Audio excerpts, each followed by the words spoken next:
Hello everybody and welcome to Betfair's Football Only Bettor start of season special. We are in the flesh today with the wonderful Mr. Mark O'Hare, top tipster, Lewis Jones from Sky Sports and Betfair's football editor, Mr. Alex Boys. Before we hear from you guys, let's hear from the Premier League legend that is Mr. Alan Shearer, Betfair ambassador as well. Here are his thoughts on the new season. I'm all excited for Premier League football again. I think we've all missed it. We've had a little break. I mean, it only feels as if it's like a week ago or so that we were talking about the final in the Euros in Berlin. But yeah, ready to go again, refreshed, and can't wait for the new season. I think it'll be a really tight race for the title, and I see more than two teams competing for it. I see the teams that you would expect who are improving, who have spent a few quid already, to be better and put themselves in better positions than what they were last year.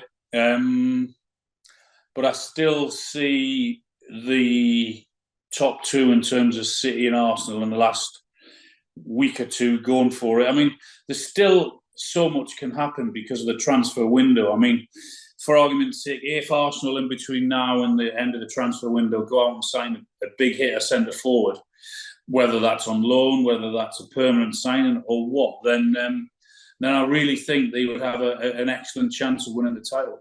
Bearing in mind how brilliant they were defensively last year, they've gone out and they've spent a fortune on another really, really good defender, Calafiori. But yeah, I think I still think they need to strengthen in that centre forward position, and I think that could make the difference. So much to get stuck into. So, look, firstly, let's go straight in with an outright winner because there's so much Arsenal talk, Mark. So much. You're not happy, are you? Well, look, as a City fan, I'm going to sit and listen. So go on, tell me why. I mean, do you think Arsenal or City? As a betting proposition, I think Arsenal are the bet here at around about 7-4. City have been odds on for the title since I think 2017, and that's been quite understandable. This year they're about 2.6 on the exchange. For me, there's a bit more noise hanging around City than there is with Arsenal. Obviously, you've got that 115 charges. We don't know when that hearing will be or when that penalty might be applied, but that has to be in your thinking if you're looking to back City. Also, I look at that squad. It hasn't had a huge amount of freshening up. The likes of Kyle Walker is, 34 now? Kevin De Bruyne, similar age. Rodri was complaining about being tired last season. Then you look at the two head-to-heads against Arsenal. That gap has been closed quite significantly in the last couple of years. And I just think Arsenal, there's less noise. There's a solid team there, eager to kind of go one better. They only finished 2 points off City last season. So, you know, they've got a young, emerging squad. They only need to improve ever so slightly to kind of close that gap. And I think Calafiori's a brilliant addition, actually. They struggled a little bit at left-back. He's a centre-half by trade, but he will and can play at left-back too. So Timber's fit as well. Exactly. So I think squad-wise, they got a lot of luck with injuries last year, Arsenal, that must be said. But if they can go, get the same players out on the pitch as regularly as they did, I think they can go even closer, and if not, usurp City. So I think as the betting proposition for me would be Arsenal at 7-4. You're saying not just the betting proposition, but your heart and head is saying Arsenal, Lewis. Absolutely. Well, you said Kyle Walker stunk out the Euros. You're worried about the charges. Got in team of the tournament, didn't he, Kyle Walker? Yeah, he's somehow. He's got Arsenal socks on. Wow.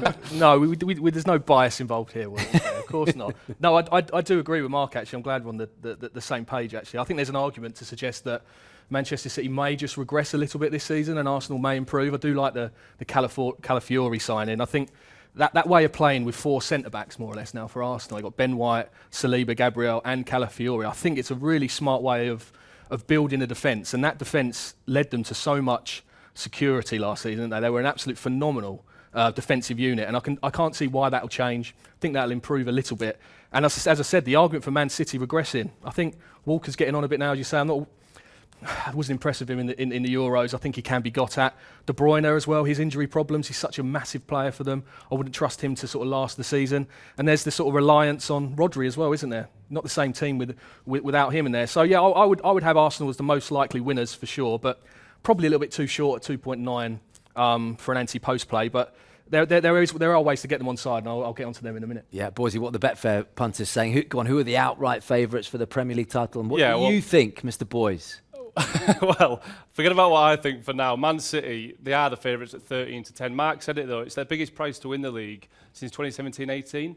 That season, they hit 100 points, the only team ever to do so. So it shows you've got to be really careful if you want to take City on. They've also taken 37% of all the bets on the sportsbook. No real surprise there. Arsenal 7-4, they've taken nearly 20%. Then you've got Liverpool, then Man United, and then Chelsea have taken 6%. I mean, don't know who those 6% are, but for me, is 7-4 too short for Arsenal? I think there's an argument. I think it's a real debate. I mean, they haven't won the league for 20 years. You know, how much does that play on fans, players, managers' minds? You know, I do think there's a risk there.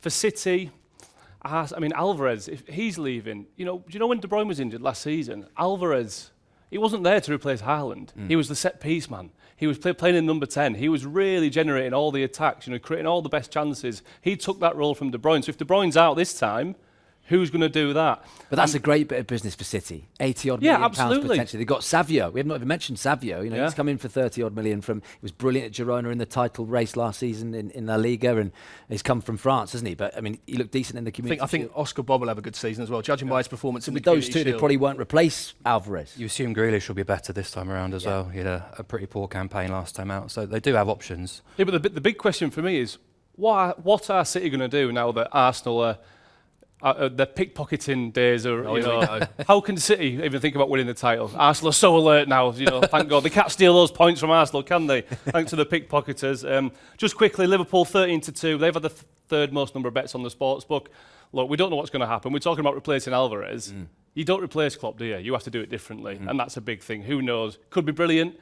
It might be a shaky start, you know, we don't know. But 13-2, you know, people might be a little bit tempted to leave them alone. So yeah, it's really interesting, but it is between the top two, I think, isn't it? I think there is a way to get Arsenal on side, though, at the prices. Really interested in, this might accuse me a bit of laziness here, because it's the first bet you see on the Betfair Sportsbook, the Arsenal multiple trophy selection. So I'm thinking, has he just gone automatically for the most obvious bet of the first alphabetically? But no, I haven't. There is absolute value to have in Arsenal, I think, to win lots of trophies this season in the multiple trophy market. So When you say multiple, go on.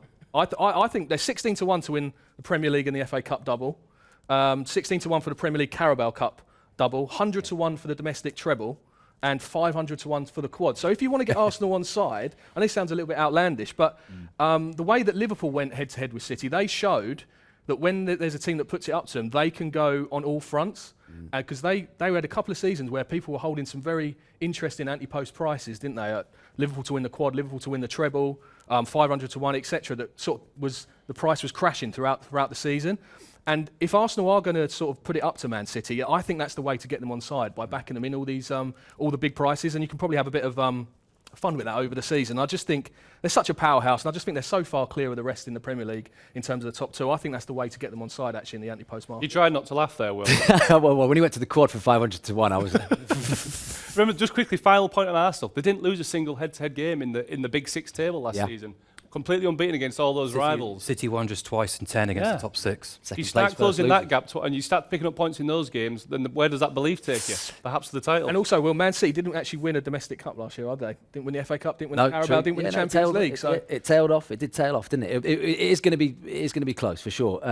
So top four. Let's move on and talk about that. Last season, Mark, Manchester City, Arsenal, Liverpool, and Aston Villa were your top four. Are Spurs, Chelsea, Newcastle, Manchester United going to chase this season? Where's the value in a top four bet for you? For me, it's Tottenham, 335 to finish in the top four. I did like Newcastle just because there's no European football, and I think that's a huge aspect about this season. The Champions League is extending, so teams will play a minimum of 8 games, possibly 10 if they don't finish in that top bracket of the new format of the Champions League. So I think that will benefit Newcastle not being in Europe at all. And affect Villa like it did Newcastle. 100%, exactly. So I see Villa sort of regressing because of that. But I like Spurs. Spurs will be in Europa League, but I don't think Ange Postecoglou got the credit he deserved for the work he did last year. Obviously, Spurs went off like a train. They tailed off in the last third of the season. But bear in mind, he inherited an unbalanced squad, lost the best player probably in the club's ever history. And he had Spurs absolutely playing brilliant attacking football, created that sort of vibes around the club once more. I like the business that they've done. It's a happy camp. They're looking upwards. They were hit with a slew of injuries and suspensions last year, but still managed to be competitive for the most part. Archie Gray, I think, is a brilliant addition. Solanke, obviously, now in the club too. So they've got real quality in forward areas. Son missed quite a few games because of the Asian Cup as well. He'll be better this time around. They scored twice or more in 29 Premier League games last season, which is astonishing. And if they can repeat those kind of standards, there's no reason why they can't be in the top 4. Or if they defend on the halfway line, they'll concede as well, won't they, like they did last season. So Spurs for Mark. What are you thinking, Lewis? In terms of Champions League? I haven't brought my own. I'm just copying Mark. I was going to say these stat packs. Yeah, are very exactly. Yeah, similar. no, I'm on the same wave as Mark here. I think they're a really good bet actually to have a good season. It pains me to say that because Spurs traditionally a very risky team to put your faith into, but I think you've got to take that thinking out of the equation. Just solely focus on what we saw last season, especially at the start of the season. I think it's easy to forget over those first 10 games when everything was sort of rocking and rolling and they were free of injuries and suspensions. They were top of the league. And they drew at Arsenal, they drew at Man City, they beat Liverpool in that period. So I think they've shown that when their ceiling is very high and capable of very high level performance in the Premier League. So yeah, I would have them on side. And I just got big faith in the recruitment as well. The business they did last year, Van der Ven, Vicario, Maddison, all just slotted in very well. And I do think that Ange's got a bit of he's a very clever man in terms of getting players on board with his style very, very quickly. And I think that's going to show with Dominic Solanke. I was about to say, and we'll get to top scorers later, but he's in the he's running. a good fit, isn't he, for Ange, you'd imagine? And I think that's the thing they've been missing actually last season. There was that Solanke does link the play very well and runs the channels and does the sort of the ugly work alongside the classy work he does inside the box as well. So it's very sort of modern day centre forward, and Spurs are going to create so many chances out wide, aren't they? He should have a really, really good season. I think it's a really smart sign. I know it's a lot of money, but I was going to say there's some Bournemouth fans who are rubbing their hands together saying 65 mil, we'll take that. Thank you. Probably a good deal for both, I think. Yeah. I think that, Liverpool gets some cash out of it as well. Of course, yeah, absolutely. And I'll put my neck on the line here and say I think that Solanke will be England's starting centre forward at the next World Cup. I think he'll be the one that will really kick on under Ange. We've only been going 10 minutes. That's a statement of the show. That's huge. Really? Is it that controversial? Wow. I think his game will go to the next level under Ange. And really, I think with Kane probably on the wane a little bit, you've got Watkins and Tony, but I think Solanke's in that sort of bracket already. So with a little bit of improvement, I think he could be the one to lead England actually at that World Cup. So yeah, good season I think for Solanke and Spurs. Yeah. Boys, what we saying then in terms of top 4? Yeah, well, this team hasn't been mentioned. Why would they be? But they are top by one bet on the sportsbook. The most backed teams finishing the top 4. Don't say Chelsea. It's Manchester United. Oh, God. 13-8. Very similar. 23% of all bets on the sportsbook have come for Manchester United at 13-8. That's the same as Aston Villa at 100-30. Is that before the 65 injuries? Yeah, well, look, I was just the faith in Aston Villa is strong as well. I mean, look, we already mentioned how can they handle the Champions League. Like, Newcastle handled it quite well, really, in the end, didn't they? Villa to get back in the top 4, interesting. I think Spurs absolutely fine to shout. I mean, look, they finished with 5 defeats in 7, Tottenham, but they only finished 2 points outside the top 4. So there was a big drama around all. They've bottled it again. But really, if they could have had a little bit of average form, never mind disastrous form, they'd have probably finished in the top 4 anyway. Chelsea, they've got 10%. They're 6-4. So it's City, Arsenal, Liverpool and Chelsea rated as the top 4 most likely to finish inside the top 4 on the sportsbook. I mean, you aren't touching Chelsea, are you? I mean, I went to bed last night with Omoridian deal collapsing and João Felix is coming in. No rhyme or reason to anything there, is there? Well, Do not get me started on Neto's Chelsea. number 10, isn't he? He's number 10 of the summer. Yeah, but they've got, what, it's 4 forward positions. They've got about 18 players to fit into 4. It's absolutely ridiculous. And then after the sort of top 8 there that we've mentioned, you go on to West Ham at 14-1. Could they be the surprise team this season with Lopetegui? They're making some moves in the market. Fulkrug's in. I actually spoke to Opta and they told me 45 players have played in the number 9 position for West Ham since 2010 when David Sullivan, David Gold took over. I mean, this is a game that we need a segment on this. Yeah, and some of them look name some of those players. Have any of them scored a goal or not? No, but after they left, they all looked decent, didn't they? Yeah, well, I got some of the best ones written down. Scamacca. Simone Zaza, Frederic Piquion, Robbie Keane, Jelovic, Diamante, Diafrasacco, Haller, Vazte, Jordan Hugill, Lucas Perez. I mean, the list goes on. What's interesting about that is that only 10 of those 45 that are on the list have hit the 50 appearance mark in the Premier League. So it just shows that most of them fail. I'm not making the case for West Ham, but at 14-1, could they be the big prize to crash the top 4? Yeah. Right, back with you, Boysey, because I know you've got the fixture difficulty lists to come in a few minutes, but let's break that up with a bit of golden boot. So top scorer in the Premier League this season. Obviously, Erling Haaland did it last season, Mark, didn't he, with 27, which is not a massive number, really, bearing in mind he got 36 the season before. He missed a huge chunk of last season. So, look, aside from the captain obvious going Haaland again, who's in the mix for this? Well, it is captain obvious, but Haaland's 8-11. He probably will win it. Do you really want to tie your money up for a season on an 8-11 shot who is, it's an individual, so it could be reliant on injuries and availability yet again. We talked about the Champions League kind of being extended as well.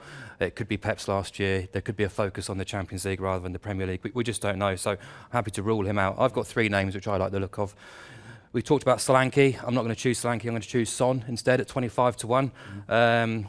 He's captain, he's on penalties, previous Golden Boot winner, of course. He's played at least 30 games in each of the last 8 Premier League seasons, so he's almost always there. He was 2 off a place last year, despite being at the Asian Cup, and he scored 17 goals or more in 3 of the last 4 seasons, which was normally good enough to get you in, with the running in terms of actually winning the thing, not winning it, sorry, placing.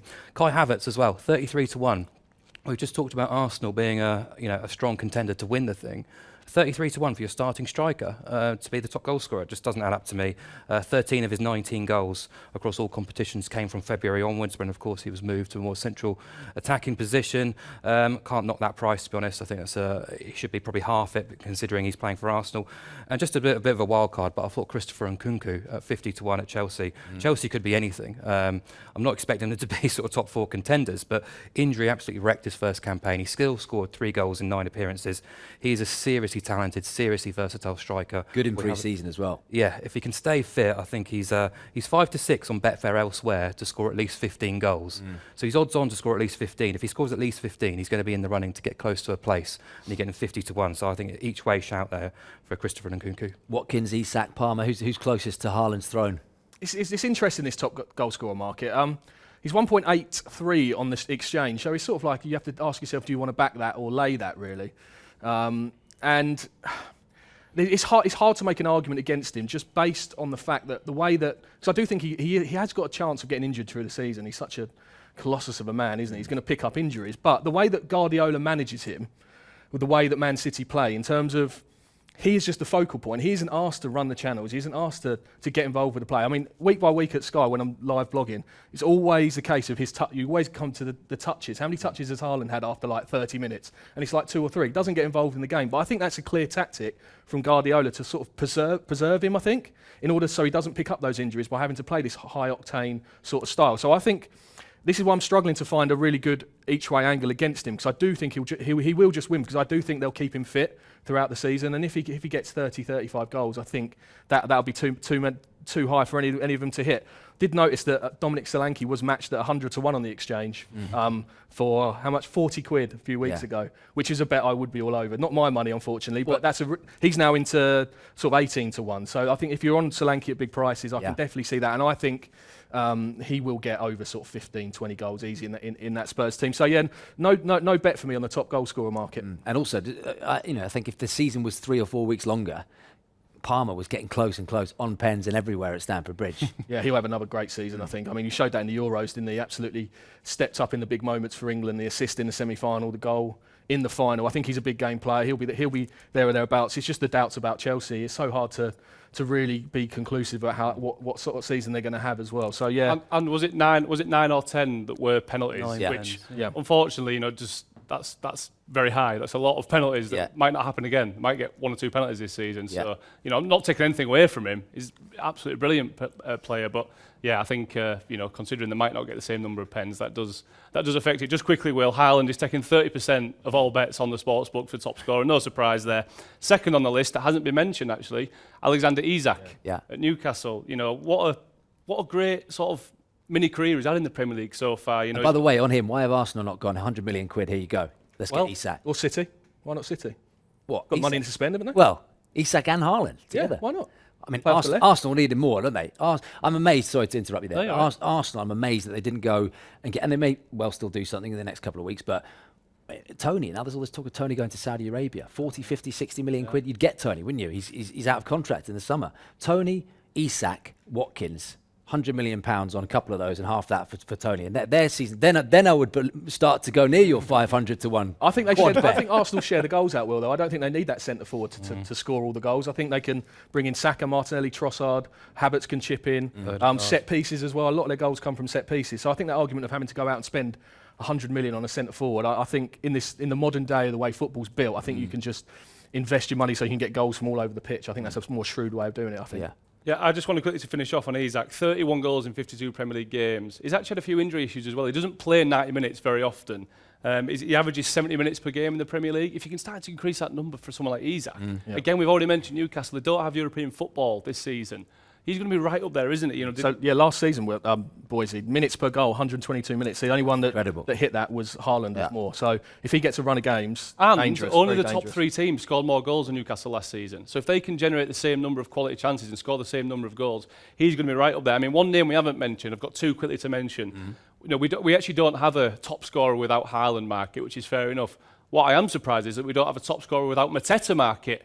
We haven't mentioned him yet. Well, I was thinking that, but is he going to be rested, do you think, because of the Olympics for the first few weeks? I think it's going to benefit him that he carried on playing, to be completely honest. I mean, he was on fire the last few weeks. I mean, on some of the stats here, 14 in 16 Premier League games since February the 3rd. Joint most along with Foden in that time. Those 14 goals came from 32 shots. His conversion rate was 43%. Yeah. Now, look, that is not going to be sustained. No, Elise. But but Ismail Assar's come in. They've still got Eze. The creative sparks are still there. Kamada. Is it Kamada? Yeah. From Germany is coming as well. So, look, I'm jesting, but the fact that he finished on such strong form, I mean, he had more goals in those 16 Premier League games than he did in the 70-odd before that. Yeah. Absolutely remarkable. And finally, the other one I wanted to mention at a bigger price was Diogo Jota. 66-1 each way. Yeah, I'm looking at that. Yeah. He managed that makes more sense than Mateta, Boise. Yeah. I wasn't nailing my colours to Mateta. He's 100 to 1 on the exchange. You cannot mention him. You cannot mention the way he finishes chances now. But look, 10 goals in 21 games for Jota last season. Again, the issue with Jota is injuries. A Liverpool friend of mine keeps saying, he's made of glass. Can we keep him on the pitch? He actually got 15 goals a couple of years ago when he played 35 games that season. 66-1, by the way. It's the same price. Some of these names here: Doku, De Bruyne, Rodrigo Muniz at Fulham, Callum Wilson, even Luis Diaz. I mean, I would consider him a much more likely player to be right at the top of the market compared to those sort of players. He's double the price of Havertz, double the price of Nicholas Jackson, 3 times as big as Darwin Núñez at 18-1. And if you could just get him playing the right number of minutes, he's going to play in that forward position. Look, him and Núñez will interchange a lot. That is also a risk, but he's got a miles better minutes per goal ratio than Núñez. He played 1,500 minutes fewer than Núñez last season in the Premier League. If you, again, just like Isak, you can increase his numbers, his time on the pitch, 4 places on offer at 66-1 in an Arne Slot team who were expecting to score a lot of goals. He scored a belter last night in the final pre-season game for Liverpool as well, Diogo Jota. I think Liverpool fans would say he's the best finisher at the club. I think he's their best finisher in Premier League history. I think I'd go that far, actually. I think he's better. Robbie Fowler. I think the numbers are there to back up his sort of conversion rate and his quality of finishing. The sort of data suggests he is up there with Fowler and probably surpasses him. And if anyone wants to give me a match bet that Jota to outscore Núñez next season, I'll be all over that. Well, look, I'll tell you, while we're on top scorer markets, I think because of sort of fantasy football, the top assister bet has become really, really popular. You've got a few shouts on that, Lewis, haven't you, in terms of the top assister in the 24-25? Absolutely. I think there's weakness at the top of the market, actually, because De Bruyne is the 9-4 market leader. I know he's won it in 4 of the last 8 seasons, and he didn't win it last year despite it's a monumental effort. I think he got 10 assists in 1,200 minutes towards the end of the last season. Nearly went and won it. But I'm not saying he's finished at the level. I'd never say that about a player of his sort of class. But I do think someone with his injury record, I do think it's going to be difficult to get a whole season out of him. So I do think there's I'm quite surprised he's still there, to be honest, as a Okay. City fan. But there was a lot of talk at Saudi at the end of the season. I think that relationship with Pep has been questioned a lot more than it has over the years. And even with the new haircut, and he's come back and there's all hugs in pre-season with Pep. I think you're right. It's a testing. But bearing in mind, remember this time, pretty much this week last year, he'd played so much football throughout the summer, and then we played him at Turf Moor away, opening game of the season, and he didn't play until that Newcastle match when he set up Oscar Bob with that. Well, he's missed nearly a third of Premier League games over the last 3 seasons, I think. Is that what it is? Yeah. Well, it was incredible. They say 10 assists in 1,200 minutes last season. Only 1,200 minutes he played. Don't sleep on crazy. KDB, Lewis. Of course. Well, no, it's a very risky proposition, but at the prices, I think he's worth absolutely taking on. And I think in the assist market, it's a strange one because usually you would want to going back a sort of a central midfielder to go and win it. Traditionally, the likes of sort of Ozil, Eriksson, Fabregas have won it over the past sort of 10 years or so. But that's definitely changing in the last sort of 5 years, I'd say. Strikers are now getting involved more with the chance creation, and there's more of an emphasis on them being not just goal scorers, but setting up goals as well. And that was shown by Ollie Watkins winning the top assist last year. And he must have been a plus 150 to 1. 150 to I 1. can confirm. Was he? At the start of last season. And even like wide players like Cole Palmer got 11, Anthony Gordon got 11, Salah got 10. So it's And just over there's a really good stat picked up earlier. Over the last 47 Premier League players to register 10 or more assists in a season, 28 of them have been forward or wide players now. So that's a big percentage. And I think that's where you've got to concentrate your bets in this market. You want to get someone that's going to play in the front line. And the price that jumped out to me was Brennan Johnson for Tottenham at 50-1. He got 10 assists last season, so he was only sort of 2 or 3 back of Watkins, and didn't even play most of the season under Ange. That's the thing. I guess it's minutes and how many minutes he gets, because they've still got Werner, haven't they, on another I think loan he this plays season. the other side, so he was going to be Werner and Son that side, and I think Johnson, maybe Kulusevski on that side. Yeah. But pre-season suggests that Johnson is going to be Ange's man. I think he likes the fact he's very direct and can get to the byline. It's a very way Ange wants to get the ball in, work the overloads, get to the byline and cut the ball back, a bit like Pro Evo back in the day. I'm not sure if he can score a goal like that, but that's the way they play. So I'm not surprised to show he got so many assists last season, and he started 11 of the last 12 Premier League games and grabbed 7 assists in that period towards the end of last season.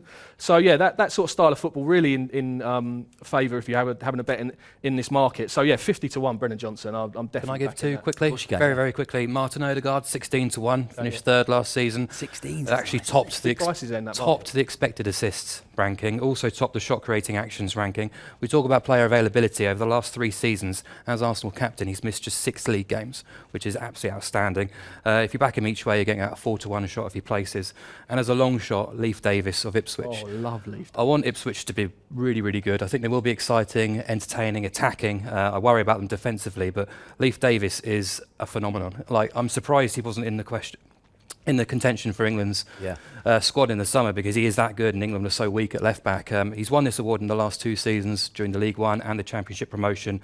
Look for his sort of cutbacks, his set piece delivery too. Alfie Doughty, a similar sort of player for Luton, managed 8 last season, just 2 off a place. 100-1, Leif Davis. Wow. Is he? Can I just nip off and go back that? Yeah. Didn't see that. By the way, have I heard Trent's name in the last 2 minutes? No?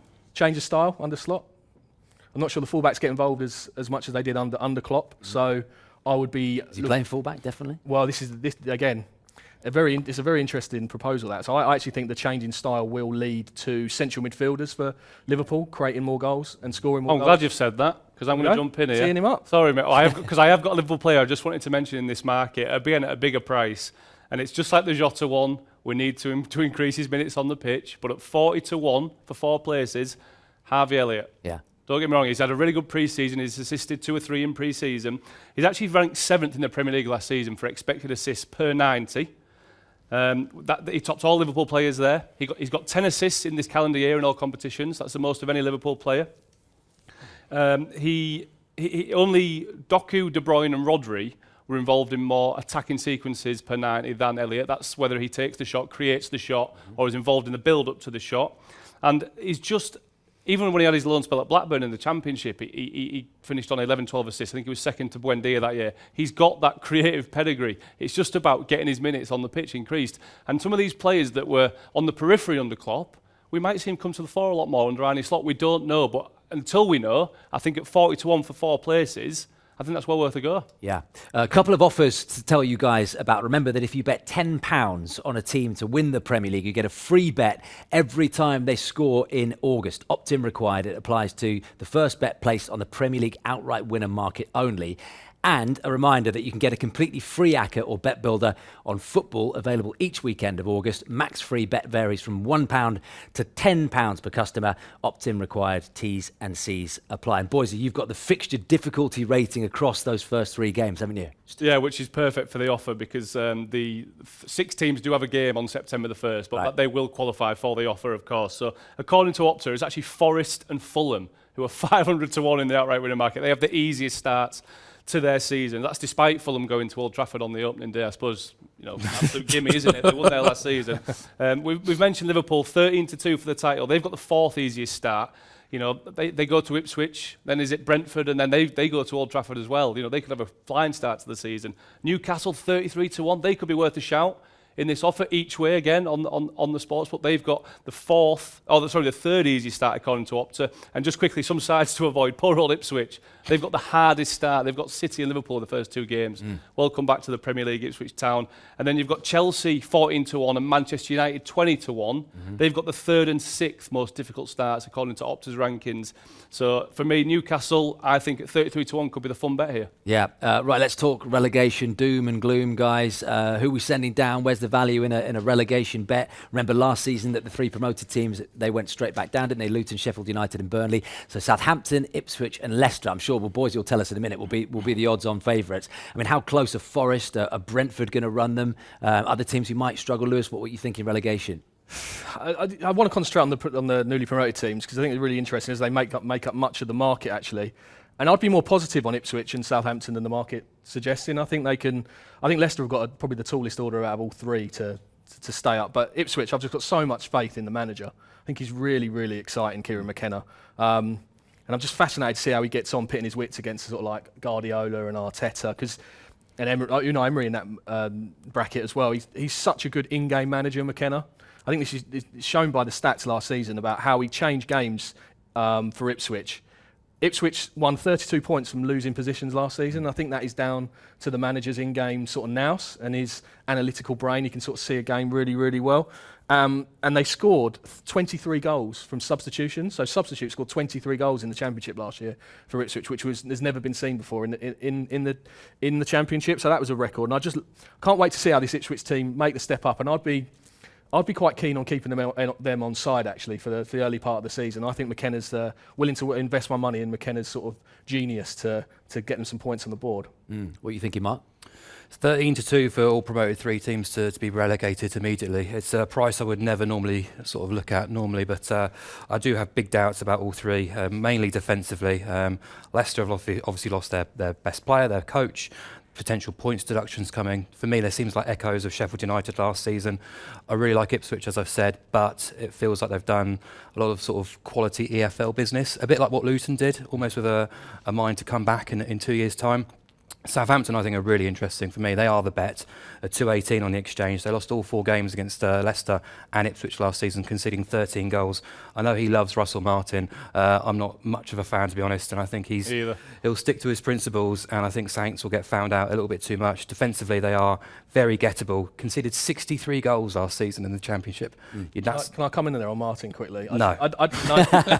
Just because he's dating Lucy Pinder doesn't mean he's fair play to him. I did not know that. But just to come in on there, I think that's I wouldn't really usually claim Mark O'Hare of lazy analysis, but I'm going to do it on this occasion. So I think Martin, there is this assumption that he's just going to come up and play this expansive way that he's been famed for. But I think he showed last season in big games for Southampton that he can switch it around. Playoff final for starters against Leeds. Didn't decide to take Leeds on their own game. I didn't mention them this time. That's all on you. First Leeds mention. It was by me. God, that's 100-1 for me to mention Leeds. But I think that he sacrificed his style slightly in the playoff final to beat Leeds, and I think he's going to have to do that again this season. So I wouldn't be surprised if he changes it up a little bit, and this sort of the 11 to 10 about them getting relegated because of Martin's unwillingness to change his style. I can see him. Yeah, even. I'll give you evens. That's fine. Yeah. Thank you very much. We're in. You verify that one, boys? Yeah, absolutely. We'll get that priced up. Don't worry. The one I really wanted to mention quickly though was Fulham. 6.8. I think that's far too big a price. Last summer they lost Mitrovic. They managed to cope without him. This summer they've lost Palhinha. I think he's absolutely enormous. He made 24 tackles more than any other player across the whole of the Premier League. He is a monster in that midfield, and I think without him, it's an enormous loss. Adarabioyo's have gone as well. I know we don't know what Smith Rowe will offer, do we? No, but I think the jury has to be out after the last couple of injury-ravaged seasons. There's friction still with the fans. For me, they look like a team who could drop a lot more. I love Marco Silva. I think he's a very safe pair of hands, but I think Palhinha is just a huge, huge loss. Yeah, boys, you wrap up the relegation for us. Yeah, just some quick headlines. Here's your show title. Manchester City, the 5th most backed team on the sportsbook to be relegated at 14-1. on, people are obviously thinking about what's going to happen with their charges. It might just end up being a big fine. I mean, I don't know how many points you'd have to deduct them for them to actually go down. By the way, a little bit of inside knowledge on this, but a lot of those charges are you didn't get back to us. So there's 115, but let's deal with the 5 most. Spoken like a true City fan, sweeping it under the carpet there. Will. Just quickly, Leicester 4-9, massive odds on favourites. They've also got lingering points deduction. There's talk that they could get a record number of points deducted. Potentially, probably not before the season kicks off now, but at some point, 14% of all bets. Ipswich actually top. Almost a third of all bets have come for Ipswich at 17-20. A quarter for Southampton, 11-10 to go down. 8% for Forest at 9-4. They're the interesting one for me because they didn't improve that much under Nuno. He could easily be out the door within the first few weeks, in my opinion. I mean, they've taken 24 points from a possible 114 on the road since they got promoted. And if that home form, that it's fairly decent, to be fair to them, if that drops off a little bit, well, they're in deep trouble because they don't pick up any points away from home. They didn't improve under Nuno. Only the 3 teams who got relegated picked up less points than them since he came in. So, 9-4. I don't think I'd be surprised if they were in the bottom 3. Yeah, remember that the pros have their tools, and with Betfair, of course, so do you. Our safer gambling tools work just like the right pair of boots, you could say, designed to keep you at the very top of your game so you can equip yourself and so you can have betting at your very best self. For more information, visit www.begambleaware.org. So look, we're nearly finished. Any other business, Mark and Lewis and Boise? Maybe give us your best anti-post bet. Best anti-post bet. Okay. It's actually in the odds on that market, Will, which is something we haven't touched on yet, but I'll just give it a quick shout here. So Tottenham to finish in the top 4 and Solanke to score 20 league goals is 12-1. And if I'm going to be so sweet on Spurs this season and Solanke making a big difference in that forward line, I think 12-1 could look very big come the end of the season. So yeah, I would encourage people to get involved in Tottenham to finish in the top 4, Solanke to score 20 league goals. Mark, anything else? Similar. My best bet comes in the odds on that section. I've got 2. I'll get to the best one after this. But firstly, 11-4 on over 0.5 goals in every Spurs match this season. It won last season, won at a canter last season because 37 of their 38 games featured 2 or more goals, let alone just 1. They scored themselves in 34 of those 38. Their matches averaged 3.5 goals. You know what Postecoglou's like. It's going to be goal heavy again. But the best bet for me, 12-1 on Liverpool to be unbeaten at Anfield this season. It's 1 in 4 of the last 7 seasons. The last 2 campaigns, they've lost just 1 game in each season. Since the start of 2017-18, Liverpool have lost 8 times in 152 home games. 6 of those 8 losses came in consecutive matches during the COVID season without supporters. Exclude that COVID season, they've lost twice in 133 home league games. One was Leeds. And one was Palace in, April and ruined the title. Yeah, so 12-1, that's my best bet. Boise, do you want to have the last word? Yeah, I've just got a few quickly to mention because we've got so many great markets on the sportsbook and the odds on that section. I was going to mention we've got unbeaten specials. We've got the other 0.5 goals in. You can pick it for every team on the sportsbook, so you can pick the team you like. One of the ones that's been one of our most popular odds on that is over 0.5 goals in all of the 3 promoted teams' games, which landed last season. In Burnley, Sheffield United and Luton. You can back that for Leicester, Ipswich and Southampton. That's 40-1 on the sports book. Another one that's been really interesting, this price has actually been backed in a lot, or the traders have got a little bit worried because it was 50-1, it's now 28-1. That's 2 or more saves in every single Premier League game. And it landed in all but 5 games last season. So that's 98% of matches. It's now 28-1. People might still like that price. Last couple for me to mention, Will. Enzo Maresca, first to be sacked. He was 16-1. He's now 10-1. It's still a double-figure price. We've already discussed the circus at Chelsea. Maresca's not exactly... He's expendable, isn't he? Think of the names that have already been in and out of that door. Maresca's at the bottom of that list, really. He's a coach. Nuno's getting sacked before Maresca. But potentially, mate, potentially. But I think at a double-figure price. I mean, just quickly, Chelsea's first 11 games, City, Wolves, Palace, Bournemouth, West Ham, Brighton, Forest, Liverpool, Newcastle, Man U, Arsenal. In the corresponding fixtures last season, home and away, they got 12 out of 33 points. If you're telling me after 11 games, Chelsea could have 12 points or fewer, he ain't going to be there. Absolutely no chance. Eddie Howe's top of that market. He still is with Ten Hag, but that's because of the England job. That looks like a little bit less likely now. So Maresca could well be out the door before that. And then finally, 7-1 for every Premier League side to receive at least 1 red card. That didn't happen last season, but it's landed in 12 of 32 seasons. Make of that what you will. Love it. And there we go. All wrapped up for our season preview show. Thank you so much to Mark, to Lewis and to Boise. Kevin Hatchard is back on Thursday for a preview of all the best match week 1 fixtures in the Premier League and Europe as well. Happy new season, everybody. Enjoy, and we'll catch you soon.